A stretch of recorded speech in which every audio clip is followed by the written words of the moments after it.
fear is not real. The only place that fear can exist is in our thoughts of the future. It is a product of our imagination, causing us to fear things that do not at present and may not ever exist. That is near insanity. Do not misunderstand me. Danger is very real, but fear is a choice. We are all telling ourselves a story.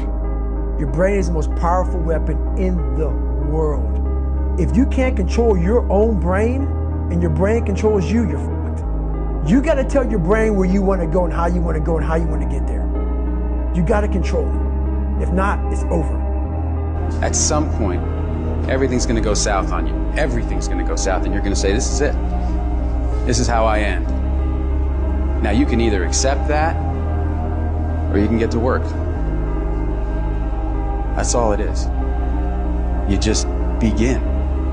You do the math, you solve one problem, then you solve the next one. And it doesn't matter how you get knocked down in life, because that's gonna happen. All that matters is that you gotta get up. Comfort zone is dangerous. When you're comfortable, you are at most danger. You should never feel comfortable. You should be happy and dissatisfied. Anybody ever tell you, hey look, you know what? Just be satisfied with what you got. Don't believe them, get them away from you. You should never be satisfied with what you got.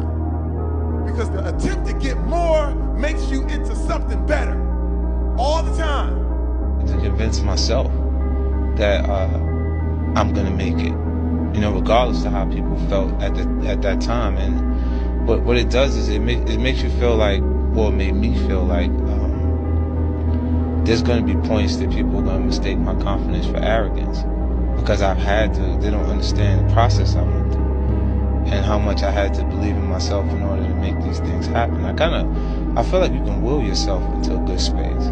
Things that are meant to happen will. And if you believe in yourself enough, you can help yourself learn. You will have good days and you'll have bad days, but you will always learn something more or something new, and you will learn more overall on bad days than good days. You will learn more about yourself, you'll learn more about relationships, you'll learn about life and principles, and it'll build your character. I stand before you without arms and legs, but a very strong man because of the bad days in my life. You may have arms and legs, but unless you know three things. Number one, who are you and what your value is? Number two, what is your purpose here in life? And number three, what is your destiny when you're done here? If you don't know the answers of any of those three questions, you're more disabled than I. Some of the most successful people in the world are the ones who've had the most failures. J.K. Rowling's, who wrote Harry Potter. Her first Harry Potter book was rejected 12 times before it was finally published. Michael Jordan was cut from his high school basketball team. He lost hundreds of games and missed thousands of shots during his career, but he once said, I have failed over and over and over again in my life, and that's why I succeed. These people succeeded because they understood that you can't let your failures define you. You have to let your failures teach you. You have to let them show you what to do differently the next time.